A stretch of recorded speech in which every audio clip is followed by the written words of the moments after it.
Cuando yo escucho a Vivian cantar este tema, le digo, pero si tú cantas hermoso, vete y cántalo sola. Y me dice, es que me da miedo. Y le digo a ella, ¿y tú qué crees que a mí no me da miedo? Y me dice ella, ay no. Entonces decidimos que lo vamos a cantar las dos así, nos acompañamos, cantamos juntas, tenemos miedo juntas, pero estamos juntas, ¿cierto? Así es mejor. ¿Cierto, Vivi? Sí, ¿verdad? Bueno, para honra y gloria de Dios, ¿cómo se llama el título? Shabbat.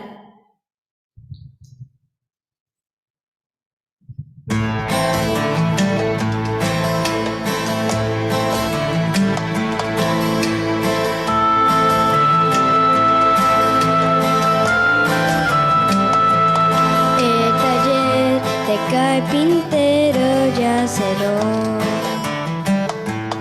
El tronar de su martillo ya cesó. No hay obreros en los campos de Israel, y una estrella en el oriente ya se ve, y el shofar anuncia que llegó el Shabbat, Shabbat.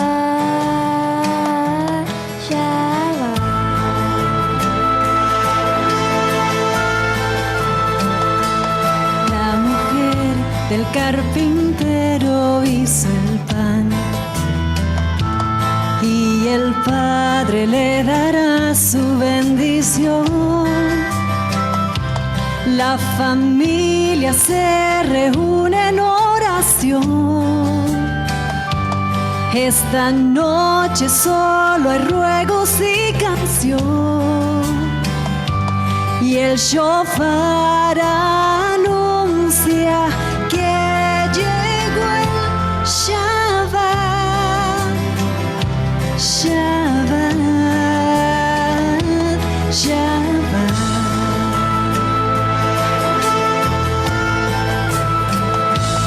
Qué felices viviremos en Shabbat. Los pequeños se reúnen a escuchar las historias de Moisés y Abraham. Shabbat,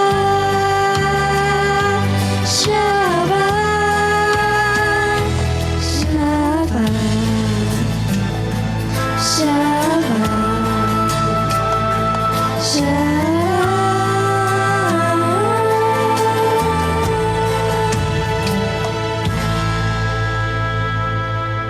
Amén.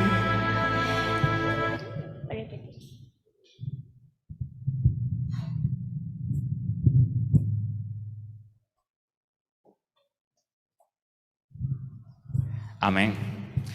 Bueno, nos preparamos para, podremos decir, el momento más importante, pero también podremos decir el plato principal del día de hoy. Es el momento en el cual vamos a tener la bendición en este Shabbat, en este descanso, descansando en Cristo, de alimentar nuestras almas con la palabra de Dios. Esta palabra de Dios la vamos a ver y la vamos a escuchar por un hermano, nuestro hermano Gerson Troche. A veces el nombre de él, yo siempre me pregunto cómo decirlo. A veces lo he llamado Gerson, a veces lo llamo Erson. Él me cuenta que posiblemente la intención inicial era llamarlo Gerson con J. ¿Con G? Gerson con G. Gerson tiene 10 años de bautizado, otra vez, pero él creció en la fe. A veces cuando nos presentamos, nos gusta decir que en qué iglesia pertenece, iglesia Yonkers, o cuando tenemos oradores, a veces queremos decir en qué universidad estudió, pero lo importante es que veamos que cada una de las personas que el Espíritu Santo está utilizando tiene una trayectoria. Yo le pregunté a Gerson si podía mencionar su trayectoria de lo que a mí me gusta decir Centroamérica, pero a veces sabemos que Centroamérica técnicamente no es correcto, Gerson. Estamos hermanos en Cristo, estamos hermanos en el idioma que estamos hablando, y la verdad estamos muy felices que estás acá, estás en familia, tú has hablado con nosotros en Sociedades Jóvenes, has hablado con nosotros en nuestro culto de los jueves. No pienso que deberías ver esto como la primera vez que estás hablando con nosotros, esto es otra vez más que estás hablando con nosotros. Y como le estaba diciendo, el Espíritu Santo, yo tengo fe de que te va a utilizar para darnos este mensaje. Y para los que están aquí escuchando este mensaje también, espero que lo podamos digerir y que no sea que nos quedemos porque bueno, también tenemos comida después. Bueno, estoy muy feliz, Gerson, que estés acá, y muchas gracias por estar acá.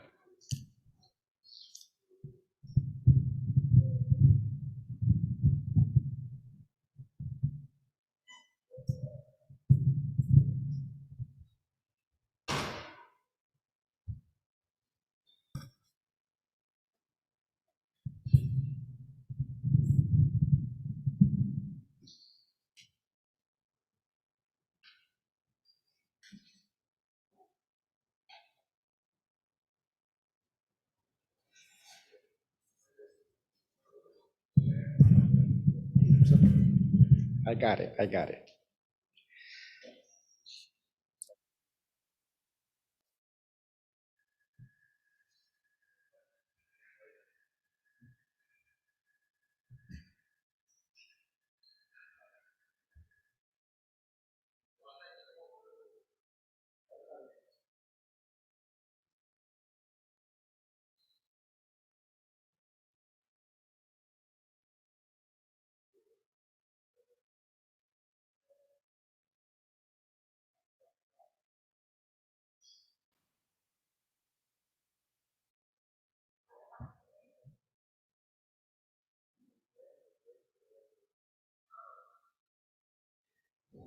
Gracias por la oportunidad que se me da de estar aquí con ustedes. Aunque Roger dijo no es primera vez que estoy con ustedes, es una nueva ocasión en la que estoy aquí conversando con ustedes, pero siempre da un poquito de nervios. Pero primeramente doy gracias a Dios por la oportunidad de estar aquí. Gracias a Dios porque Él me permite estar entre ustedes. Gracias a Dios porque me permitió conocerlos. Hace unos cuantos meses, si no me equivoco, fue la primera vez que vine por aquí y los pude conocer. Así que doy gracias a Dios porque hoy tengo nuevos amigos, la iglesia de White Plain. Llegué aquí por la invitación que me hizo Peniel. Para mi suerte está aquí Peniel hoy, así que gracias a Dios, gracias a Peniel y gracias a ustedes porque me permiten estar entre ustedes como un amigo, como un hermano más. No merezco realmente pararme frente a ustedes y decir que les voy a predicar, es algo realmente muy grande. No me queda, pero aquí estoy. Dios lo ha permitido y lo haré por la gracia de Él. Así que nuevamente voy a elevar una corta oración y les pido me acompañen. Bondadoso y eterno Padre, tú eres digno, Señor, de ser alabado y de ser bendecido. Señor, yo no merezco tomar tu palabra en mis labios. Nosotros no somos dignos de llevar el nombre de Cristo en nuestra boca. Gracias porque tú, Señor, te dignas en ponerlo en nosotros. Gracias, Señor, por la vida de Cristo. Gracias por el sacrificio de Cristo. Gracias por la obra del Espíritu Santo que ha venido para purificar nuestras vidas y para santificarnos. Gracias porque a través de Cristo y la obra de tu Espíritu tú nos haces aptos para ser hijos tuyos, para llevar tu nombre en nuestra vida y en nuestros labios. Te damos gracias por tu inmenso amor y por tu gran misericordia. Gracias, Señor, en el nombre de Jesús. Amén. Me gustaría comenzar con un breve comentario que se encuentra en el libro del Camino a Cristo, que me encanta mucho. Este fue uno de los primeros libros que yo leí cuando estaba recién bautizado. Un libro, pero maravilloso. El que no ha leído el Camino a Cristo, yo le aconsejo que lo lea, que lo escuche, porque se puede escuchar en audio si no tiene tiempo para leerlo. Puede escucharlo una y otra vez. Es maravilloso. Realmente es un método que lo ayuda a uno a acercarse más a Jesús. Cuando uno pasa mucho tiempo sin tocarlo, puede notar uno la diferencia. Pero este debería estar, en mi opinión, presente a la mano, siempre al alcance de nosotros, para cada X tiempo darle una ojeada. El primer capítulo se llama Amor Supremo, o el amor de Dios por el hombre. Compartiré algunos pequeños párrafos de él. Me gusta el primer párrafo de introducción de este libro, que dice: la naturaleza y la revelación aún dan testimonio del amor de Dios. La revelación, o sea, la palabra de Dios, la Biblia, la palabra escrita, aún dan testimonio del amor de Dios. Nuestro Padre Celestial es la fuente de vida, de sabiduría y de gozo. Mirad, dice, las maravillas y bellezas de la naturaleza. Pensad en su prodigiosa adaptación a las necesidades y a la felicidad no solamente del hombre, sino de todos los seres vivientes. Dice: el sol y la lluvia que alegran y refrescan la tierra, los montes, los mares y los valles, todos nos hablan del amor del Creador. Dios es el que suple las necesidades diarias de todas sus criaturas. Veamos qué dice Salmos capítulo 145, versículos 15 y 16. Comenzaremos con este salmo. Salmo 145, versículos 15 y 16.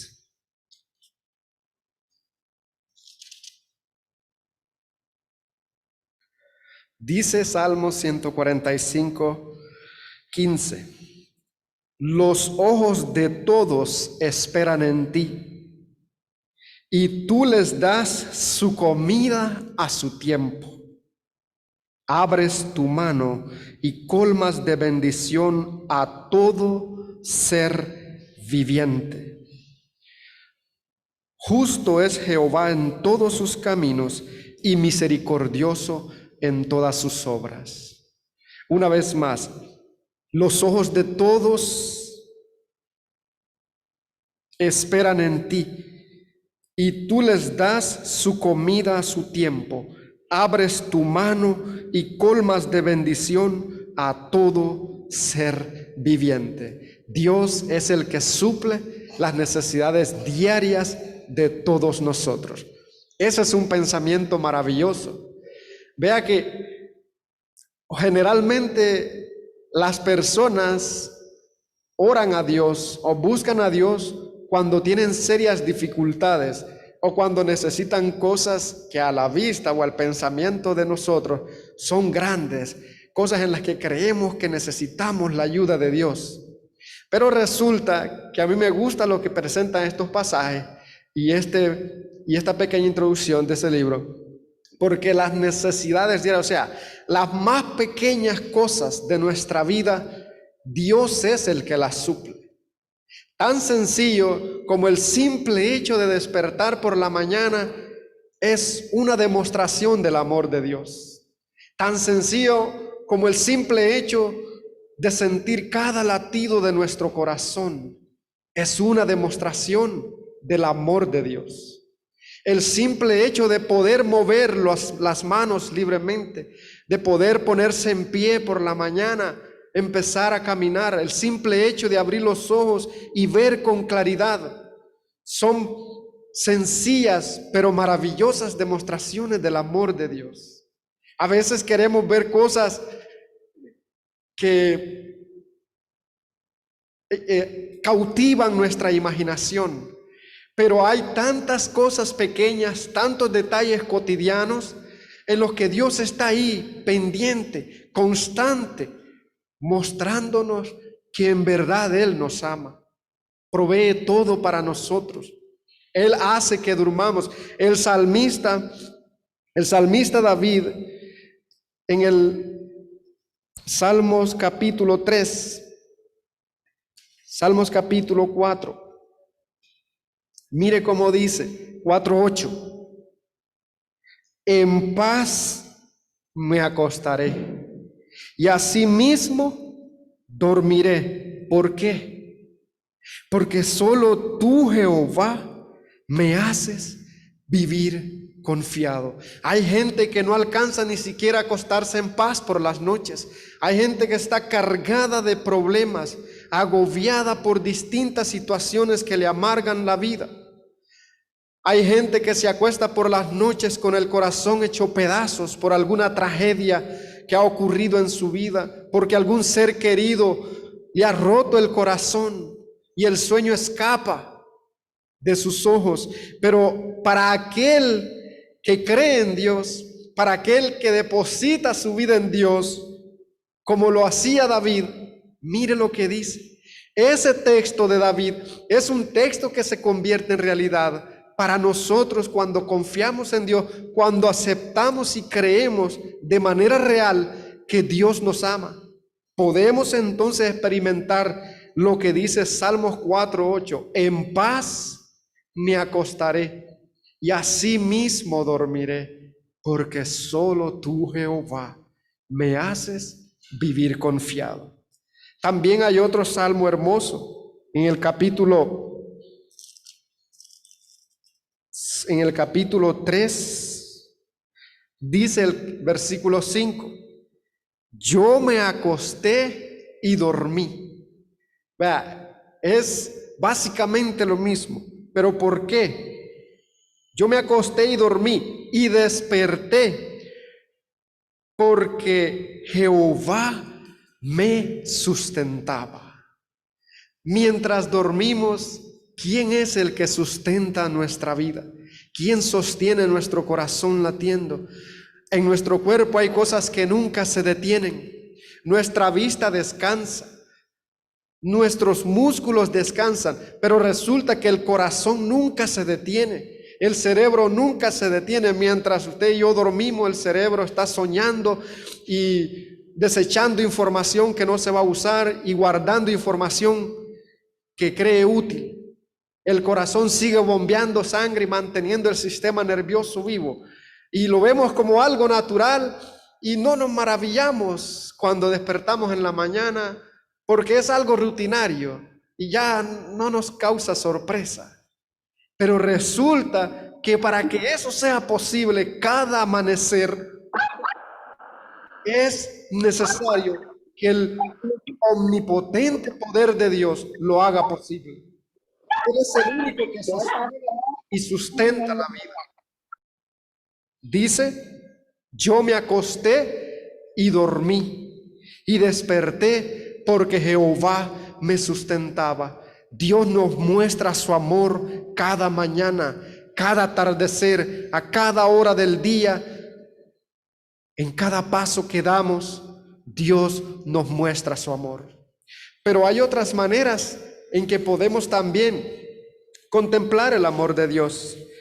Y otro pensamiento hermoso que encuentro que me gusta es el siguiente, que dice, Dios es amor, está escrito en cada capullo de flor que se abre, en cada tallo de la naciente hierba. Los hermosos pájaros que llenan el aire de melodías con sus preciosos cantos, las flores exquisitamente matizadas que perfuman el aire, los elevados árboles del bosque con su rico y viviente follaje y su verdor, todos dan testimonio del tierno y paternal cuidado de nuestro Dios y del deseo que Él tiene de hacer felices a sus hijos. Vea que el amor de Dios se ve en todas las cosas de la creación. Todo manifiesta el amor de Dios. Al principio Dios se revelaba en la naturaleza. Cuando Adán y Eva fueron creados, tenían la capacidad de ver cosas que hoy nosotros no podemos ver. La mente de Adán, cuando él fue hecho, era 20 veces más poderosa que la de nosotros.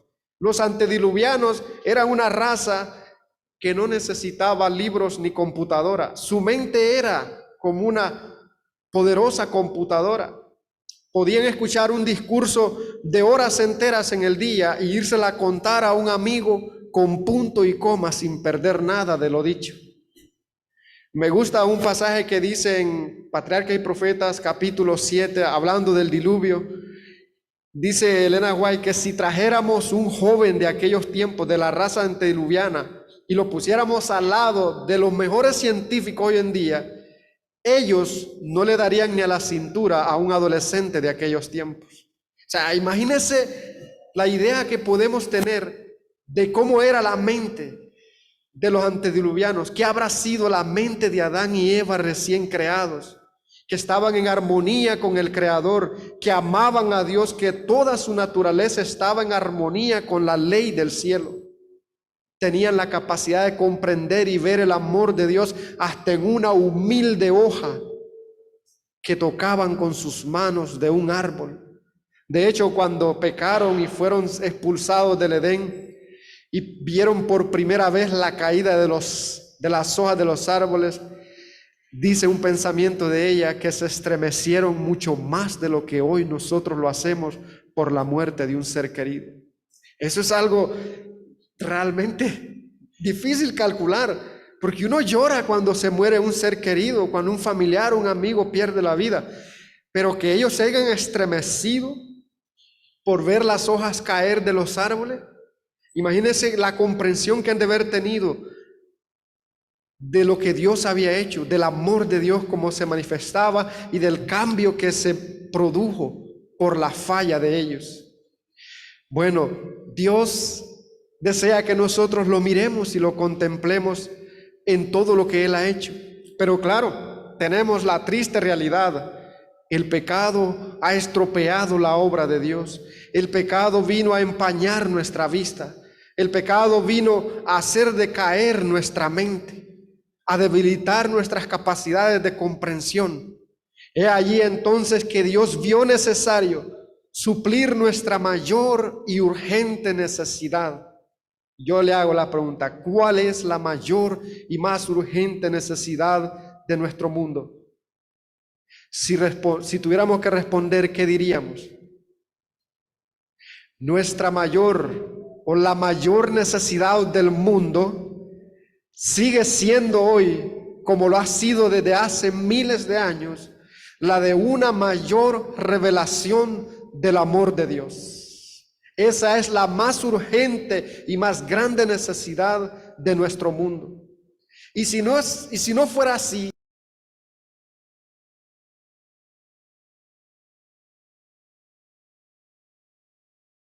Gálatas 4:4, el texto que leímos de introducción. Vamos, sé que muchos lo conocen de memoria, pero lo vamos a leer.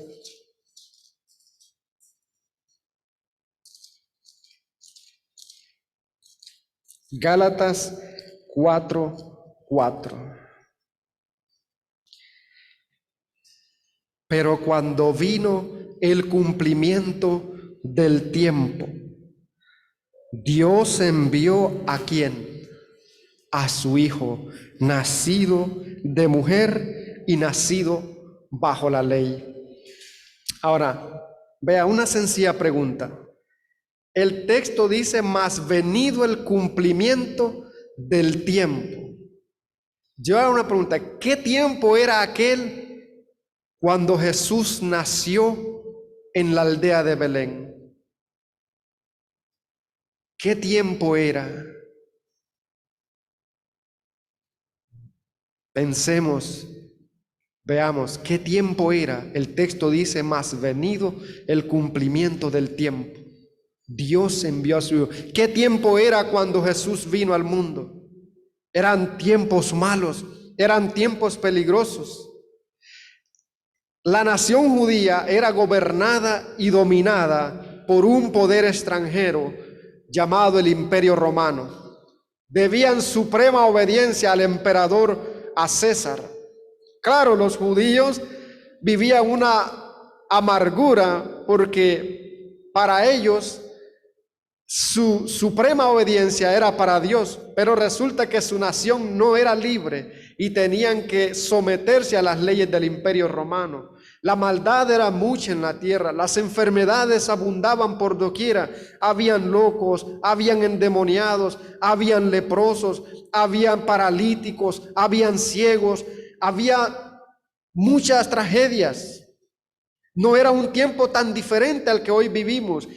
Y en aquel tiempo en que los judíos anhelaban la libertad de su nación, en el tiempo en que ellos más pensaban en aquella promesa que Dios le había hecho a Adán y Eva de un Salvador, que los patriarcas y los profetas la habían repetido durante siglo tras siglo, de que vendría un libertador a quien llamaban el Mesías, era el momento cuando Jesús nació, era cuando más ellos anhelaban que eso se cumpliese. Para Adán y Eva, cuando escucharon la promesa, fue muy maravilloso. De hecho, cuando tuvieron su primer hijo, llamado Caín, me imagino que le dieron la bienvenida gozosamente, esperando que el gran libertador del pecado fuera él. Pero resulta que no fue él. Y la promesa empezó a tardar, y la empezaron a predicar los profetas y los patriarcas siglo tras siglo. Y todos los que la predijeron murieron sin verla. Pero ahora, en el momento cuando la humanidad se hallaba hundida en el pecado, en lo más bajo de su condición, aparece en la historia humana el Redentor del mundo, naciendo como un bebé en un pesebre, en un establo, llamado Cristo Jesús. Pero hay un texto que lo menciona mejor, y ese texto es Mateo 1:23. Mire lo que dice Mateo 1:23.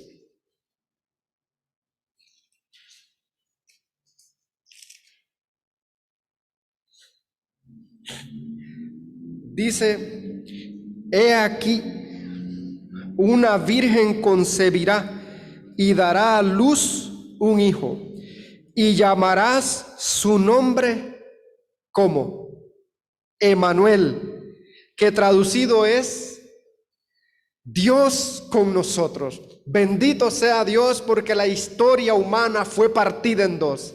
Y no fue partida en dos con un simple profeta, no fue partida en dos con un simple predicador. La historia de nuestro mundo no fue partida en dos con un simple hacedor de milagro, con un simple ayudador carismático. La historia de nuestro mundo fue partida en dos por alguien a quien la Biblia llama Emmanuel, Dios con nosotros. La majestad del cielo se hizo hombre.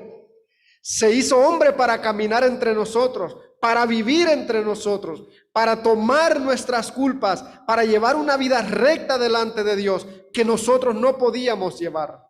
Pero gloria a Dios, porque Él aparece en la historia en el momento más crítico, cuando más abundaban las enfermedades y la violencia y la maldad, y Él cambia la historia de nuestro mundo. El mundo nunca volvería a ser el mismo después del nacimiento de Jesús. Nunca lo ha sido. Llevamos 20 siglos hablando de Cristo.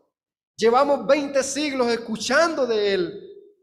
Gente de todas razas, lenguas y colores de piel han escuchado hablar de Jesús, han entregado su vida a Él, han muerto con esperanza, y hoy los que vivimos tenemos esperanza porque Él vino y dio su vida por nosotros. Gloria a Dios, porque la historia de nuestro mundo fue partida en dos, en un antes y un después. Ahora bien, ¿está mi historia, está tu historia partida en dos? ¿Puedes ver esa diferencia del antes y el después? ¿Puedes ver el antes en tu vida antes de Cristo? ¿Puedes ver ahora el después de Cristo? ¿Es tu vida una diferencia hoy? ¿Puedes observar esa diferencia? El mundo se estremeció cuando Jesús apareció. Era un predicador elocuente, era un hombre amoroso, era un hombre amable, hablaba con tacto, con compasión y misericordia. Y la gente lo seguía a tal punto que los líderes de la nación judía le tuvieron celo y envidia y se aterrorizaron al punto de desear la muerte y planear la muerte, y en cierto sentido lo alcanzaron. ¿Por qué? Porque Jesús parecía arrastrar el mundo tras sí. Era impactante lo que él hacía, lo que él decía, la vida que llevaba.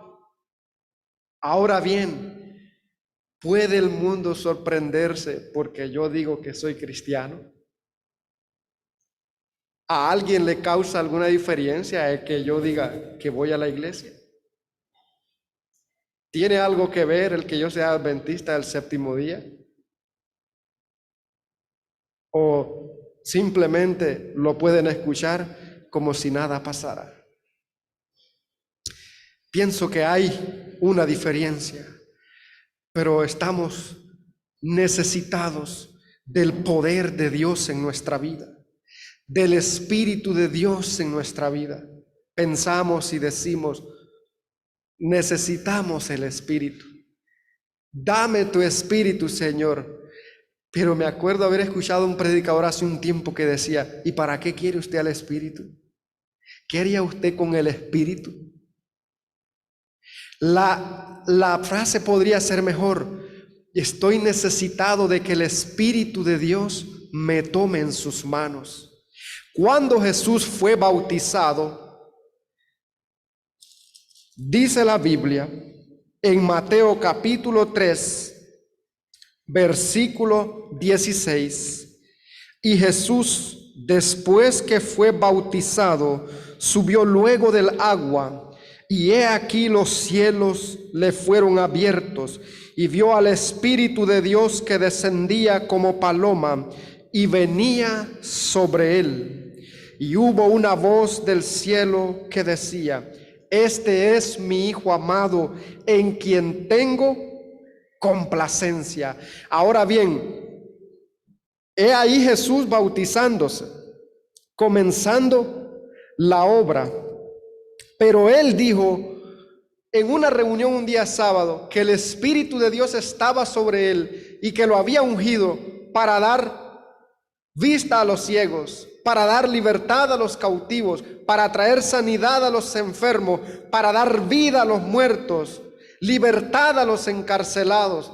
Esa fue la vida de él, lleno del Espíritu de Dios. Esa es la vida que podemos tener nosotros en las manos del Espíritu de Dios.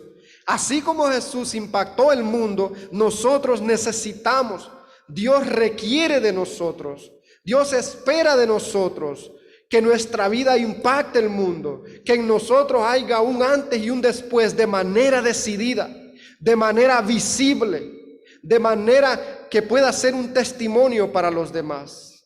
Entonces, si nuestra vida no está marcando un antes y un después, he allí razón para meditar en mi responsabilidad, en mi deber como siervo y sierva de Dios.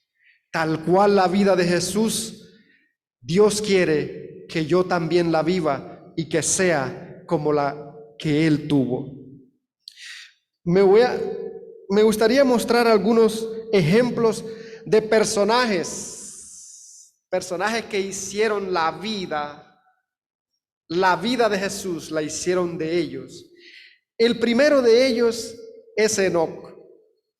Dice Génesis capítulo 5, 21 y 24. Miren, vayan conmigo a Génesis 5, 21 y 24.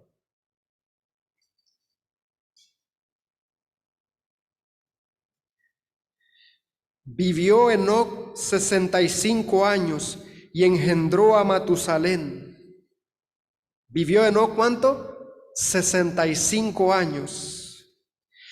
Y caminó Enoc con Dios después que engendró a Matusalén 300 años y engendró hijos e hijas. 24. Caminó pues Enoc con Dios y desapareció. ¿Por qué? Porque le llevó Dios. Más de una vez probablemente hemos escuchado sermones acerca de Enoc, un hombre que caminó, dice el texto, 300 años con Dios. Y fue tanta su cercanía con él que llegó el punto en que Dios dijo, no, pero este no puede seguir viviendo aquí. Si que está viviendo el cielo aquí desde hace rato, déjame mejor llevarlo a donde él debe estar. Jesús vivió 34 años, 100% entregado a Dios, y mire cómo impactó al mundo. Mire el alcance de su vida, alcanzó la salvación de toda la humanidad.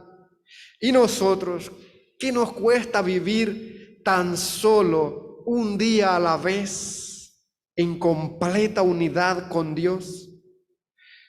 ¿Cuántos de nosotros nos hemos bautizado y duramos las primeras semanas, los primeros meses con aquel calor, con aquel primer amor, y oramos y leemos la Biblia y ayunamos y hacemos vigilia? Pero según van pasando los meses, o para algunos según van pasando los años, empieza a bajar aquello, y aquel calorcito se va apagando, y aquel fervor se va disipando. ¿Cuántos de repente no han pasado ni 2 años cuando están casi ausentes de la iglesia? Otros lo hacen más tarde, pero aquí vemos a un personaje que no caminó 30 años con Dios, que no caminó ni siquiera un siglo. La Biblia lo presenta como haber caminado 3 tremendos siglos, al punto que Dios decidió llevárselo de esta tierra. ¿Qué decir de la vida de otros hombres cuando el poder de Dios, cuando el Espíritu de Dios se manifestaba en ellos? Mire la vida de Noé. Noé sobrevivió a aquella gran catástrofe del diluvio porque Dios estaba con él. Si no hubiera estado Dios con él, no hubiera sobrevivido. ¿Por qué Josué fue un victorioso conquistador? Porque estaba Dios con él. Mire lo que dice Josué 1 al 5. Josué capítulo 1. Este texto quiero leerlo.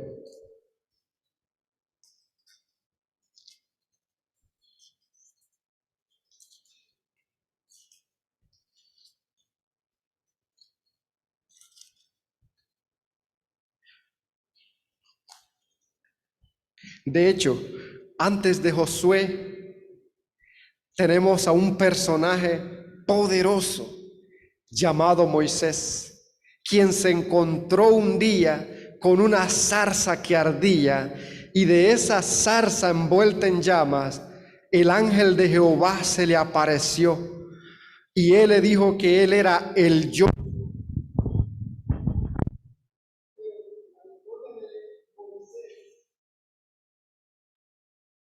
No es la única poderosa entonces a nuestro alcance la historia de Josué, otro hombre unido a Dios.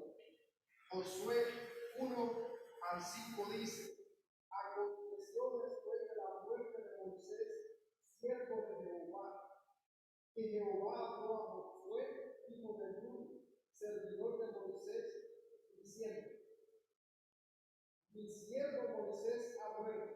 Ahora pues levanta este Jordán, tú y todo este pueblo, a la tierra que yo les doy a los hijos de Israel. Israel. Quédate ahí, no Yo te os he inclines. entregado, como la había dicho a Moisés, todo lugar que pisare la planta de vuestros pies, desde el Líbano hasta el gran río Éufrates, toda la tierra de los hebreos hasta el gran mar, donde se pone el sol y se abre el territorio. Y el versículo 5 dice: nadie te podrá hacer frente en todos los días de tu vida. Como estuve con Moisés, estaré contigo. No te dejaré ni te desampararé. He ahí la clave del éxito en todos los hombres de la Biblia. Podría mencionar a una mujer exitosa llamada Débora. Podría mencionar a un hombre exitoso llamado Gedeón. Podría mencionar a un hombre exitoso llamado Sansón. ¿Cuál era la clave de todos estos hombres? La clave está en lo que dice el versículo 5 de Josué 1. Nadie te podrá hacer frente en todos los días de tu vida. Como estuve con Moisés, estaré contigo. No te dejaré ni te desampararé. Esa es la clave.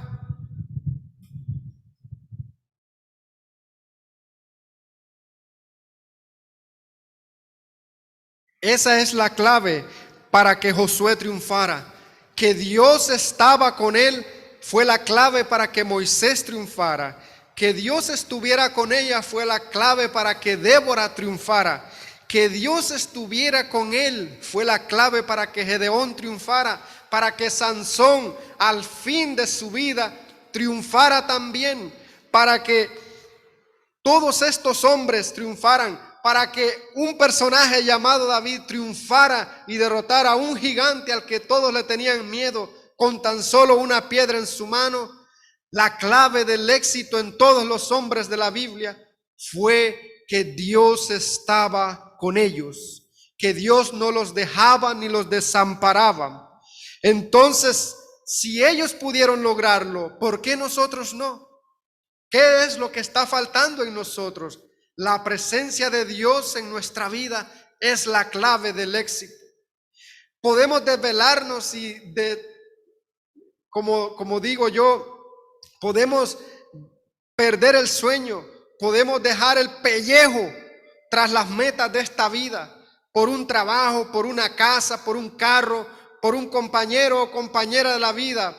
Pero si todo lo logramos en esta vida y la presencia de Dios no está con nosotros, finalmente todo será pérdida en este mundo. Todo lo que ven nuestros ojos un día será ceniza. ¿Y qué es lo único que quedará para la historia?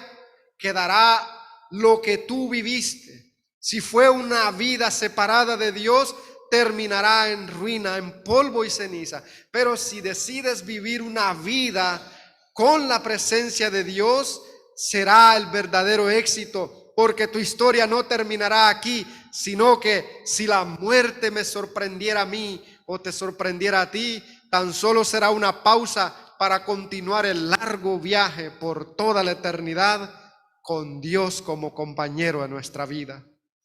He allí nuestra mayor necesidad, el amor de Dios en nuestra vida.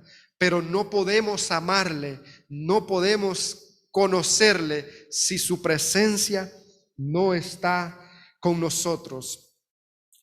Quiero compartir un pensamiento maravilloso.